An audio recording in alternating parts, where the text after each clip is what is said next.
Traders at Access Bank say that the elevated stop rate at the Treasury bills auction further weakened sentiment across the maturities.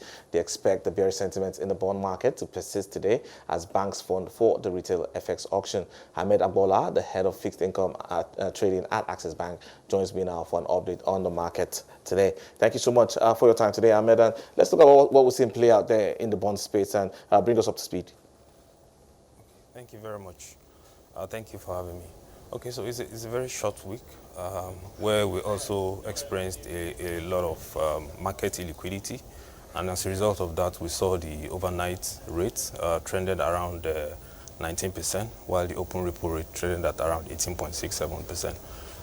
And sometime in the course of the week, we experienced a DMO auction of NT bills, where about 149.6 billion was sold, was offered and sold, and the rates remained largely unchanged. Subsequently, in the secondary market, we saw the unmet demand filter into the market. Although it was still calm, we witnessed calm sessions thereafter, despite that there was unmet demands from the auction. Only few trades were consummated at the long end. For this bond market, like you asked, it was calm all through, although we saw some few trades consummated on the long end around the 2049 and the 2050s. Next week, we're expecting a bond auction to happen, and in line with the trend that we have seen in the Treasury bill space, we also expect rates to be elevated slightly. Yeah, but how are you anticipating the FX retail auction to impact the activity in the bond space? Well, there's no direct correlation on that, except for that some of the liquidity will also be mopped up from this retail SMIS auction that is happening today, further tightening the liquidity that we've seen in the past few days. All right, and you say you expect a stop rate to remain elevated as the T-bills auction weakens sentiment here? I mean the bond auction that is happening next week, Monday. Oh, yeah, but I'm asking about the T-bills auction. You talked about elevated stop rates at the T-bills auction, and that's weakening sentiment.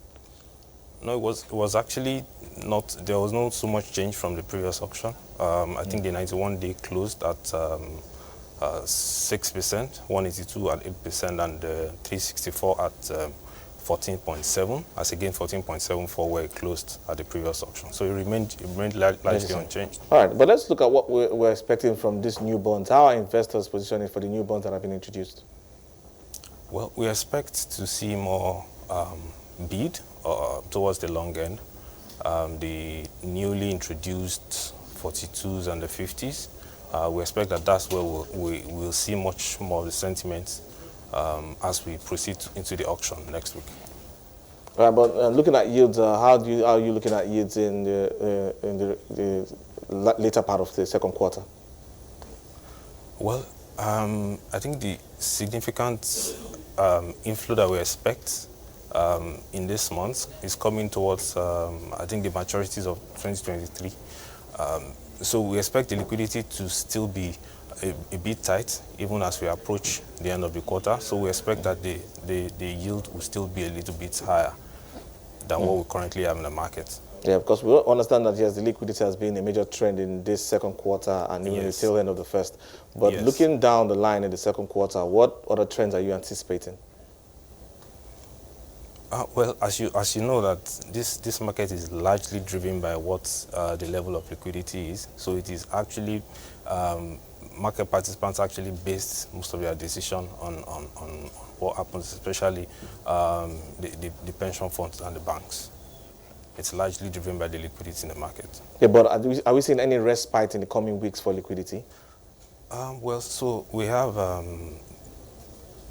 there's a special bills maturity next week. Okay. I'm not certain of what the amount is, but it is not so significant to cushion the level of repo that the market is in currently. But towards the end of the month, I think around 27, we have a maturity of about 800 billion for the 2023 bond, and 119 billion for the treasury bills that is maturing on the 27 as well. Yeah, and what are your expectations for inflation, and how are you guys pricing that in regards to how the central bank is also going to react? Well, so the latest inflation result is not out, but I don't want to preempt what the result will be, but I think there's going to be a little increase in from the last result, and market participants are already pricing this into what they're currently trading in the markets.